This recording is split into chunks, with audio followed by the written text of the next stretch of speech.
Olá, queridos alunos do 7º ano, tudo bem com vocês? Hoje nós vamos ter uma aulinha sobre os domínios morfoclimáticos do Brasil. O que é isso, hein? Vocês lembram? Vocês sabem? É um conjunto de elementos que relaciona o clima, a vegetação e o relevo. No Brasil, o geógrafo Aziz Absaber fez a classificação e o estudo dos domínios morfoclimáticos do território brasileiro e definiu em 6 domínios e uma faixa de transição. Agora eu vou falar um pouquinho para vocês sobre cada um deles. Morfo significa forma, relevo, e climáticos significa clima. Então, a palavra morfoclimático, ela quer dizer forma do clima, que determina uma paisagem, um ecossistema, um conjunto de vida animal e vegetal. O primeiro domínio amazônico que eu vou falar é o domínio amazônico. O domínio amazônico, ele se localiza na região norte do país. O clima desse domínio é um clima equatorial. O clima equatorial, ele se caracteriza por ser um clima muito quente, então é muito calor, devido às baixas latitudes. A região norte do nosso país, ela é cortada pela linha do Equador. Então, ela recebe com mais intensidade os raios do sol. E também tem uma vegetação muito densa. Então, um clima muito quente, muito calor e uma vegetação muito densa. O que é uma vegetação muito densa? É uma vegetação, uma mata fechada, árvores altas, as copas são largas, é uma mata bem fechada, ela chega a ser até escura quando você anda por dentro dela. Isso é uma mata densa. Então, a floresta amazônica, ela, por ser uma região muito quente, ter muito calor, as plantas, assim como nós, elas soam. E quando elas soam, devido ao calor, esse suor, essa água é evaporada. Sofre o efeito de evapotranspiração. Isso gera uma umidade maior naquela região. O calor e a transpiração das plantas, a evapotranspiração faz com que gere maior umidade e chova. Então, é uma região muito quente, muito úmida. O solo da floresta amazônica é um solo pobre e arenoso. Contraditório, né? Uma floresta tão densa, uma mata fechada, com tanta diversidade e um solo pobre. Por quê? A própria matéria orgânica que é liberada ali do vegetal, das árvores, das plantas e dos animais ali que morrem, se decompõem, formam uma camada fértil naquele solo. Então, o que mantém a floresta é a relação vegetação e solo e vegetação e calor. De maneira que se a floresta for removida, aquela área ali tende a sofrer um processo de erosão e a virar uma região desértica. Porque o que mantém a umidade é a floresta e o calor. E o que mantém a fertilidade do solo é a floresta e a decomposição dos animais e vegetais, essa diversidade de fauna e flora que existe nessa floresta. O maior impacto da floresta amazônica hoje em dia vem sendo a criação de gado, a pecuária.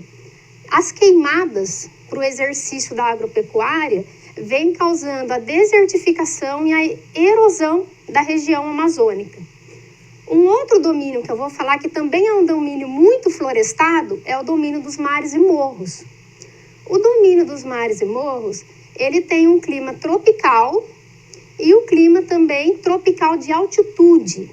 O relevo desse domínio, ele é considerado de serras, escarpas e ondulações. Ele pode ser comparado, para vocês entenderem melhor, vocês cortar uma laranja ao meio, colocar ela numa superfície, ela fica tudo redondinha assim, né? A meia laranja. O domínio mares e morros, ele é comparado com essa forma de uma meia laranja. De maneira que se você sobrevoar essa região, você vai ver que dá a impressão de ser um mar de morros mesmo. E isso se deve devido a ser uma formação muito antiga e ter sofrido já um processo erosivo. O domínio mares e morros, ele se estende desde a região nordeste, no Rio Grande do Norte, até a região sul. Esse domínio, ele foi o que sofreu maior impacto ambiental, porque desde a chegada dos colonizadores aqui no Brasil, eles já se instalaram nessa região litorânea do país. Aí, com a cana-de-açúcar, a cafeicultura, a política do café com leite, desenvolveu-se ali nessa região uma estrutura para receber a indústria depois. E, consequentemente, essa área sofreu um processo muito intenso de urbanização e aglomeração de pessoas. Então, desse domínio, hoje em dia, resta aproximadamente 10% da sua cobertura original. O clima é tropical, porque é quente, chove o ano inteiro, porque está perto do oceano, recebe toda a umidade do oceano. E nas regiões de serra, que são mais altas, o clima é tropical de altitude, como Campos do Jordão, por exemplo. Um outro domínio também que é florestado é o domínio das araucárias.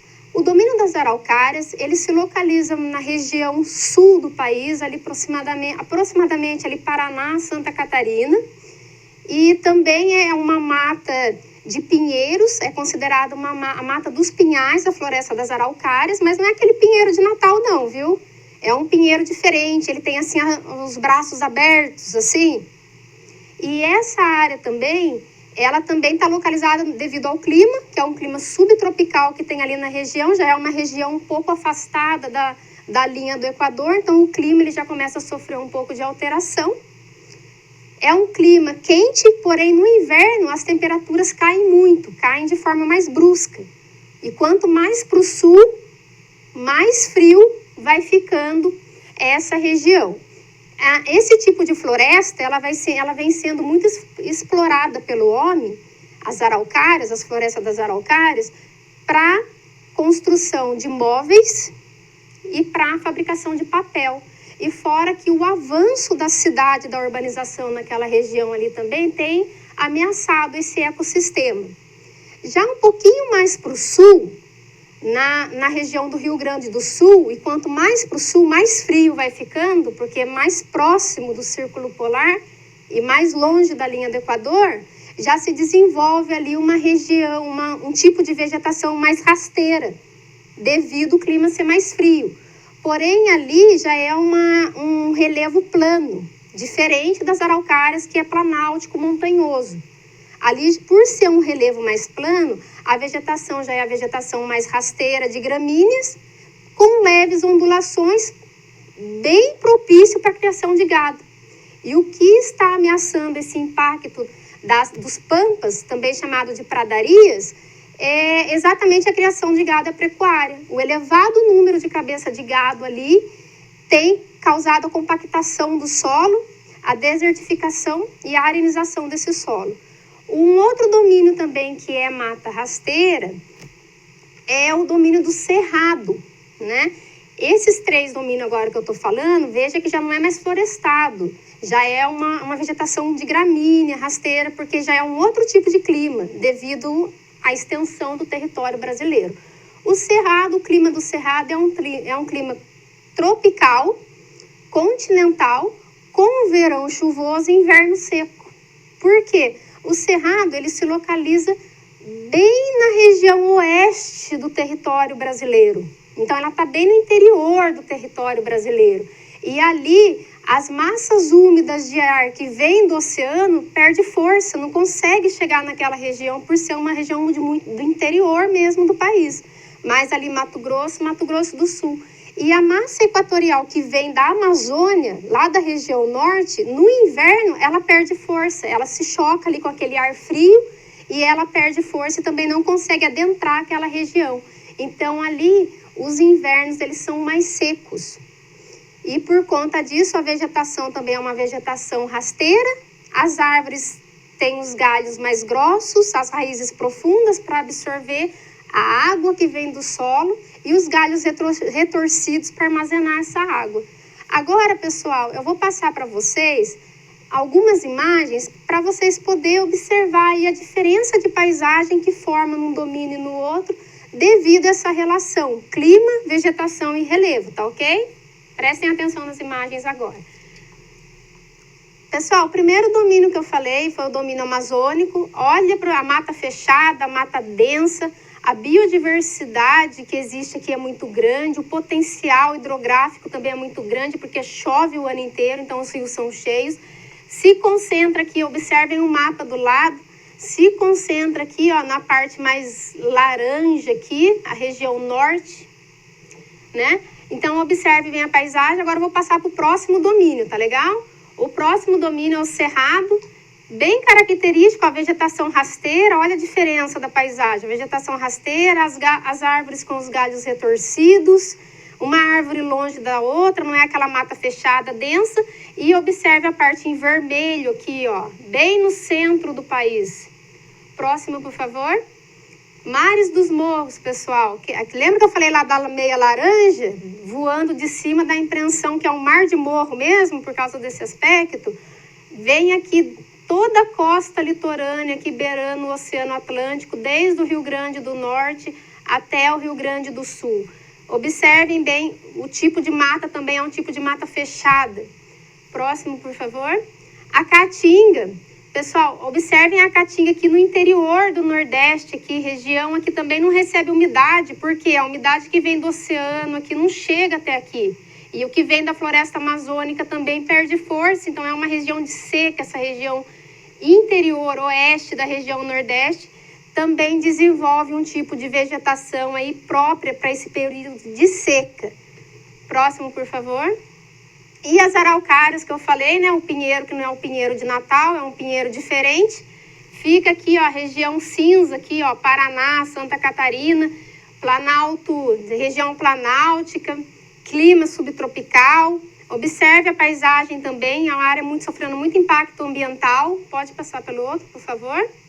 E por último, pessoal, o domínio das pradarias, que eu falei também chamado de pampas. Observe a planície dessa região, tudo plano, e essas gramíneas, ela é adequado para a criação de gado, e o elevado número de cabeça de gado por hectare é que vem devastando esse ecossistema, que já tem uma tendência a ser desértico por já ser um clima mais frio, né? E agora a próxima para vocês fazer uma síntese. Essa imagem é bem legal, quero que vocês prestem bastante atenção, porque ela já fala, mostra a imagem de um pouquinho de como que é cada um. A imagem 6 aqui, trata-se de uma área de uma faixa de transição, que é a área do Pantanal, que ela tem a característica do domínio amazônico e do domínio do cerrado. Assim como as outras faixas de transição que existem, se vocês observarem a primeira figura, vocês vão ver que ela absorve a característica de 2 domínios. Então, pessoal, é isso. Eu quero agradecer vocês. Espero muito ter ajudado. Até a próxima aula, tá ok? Tchau!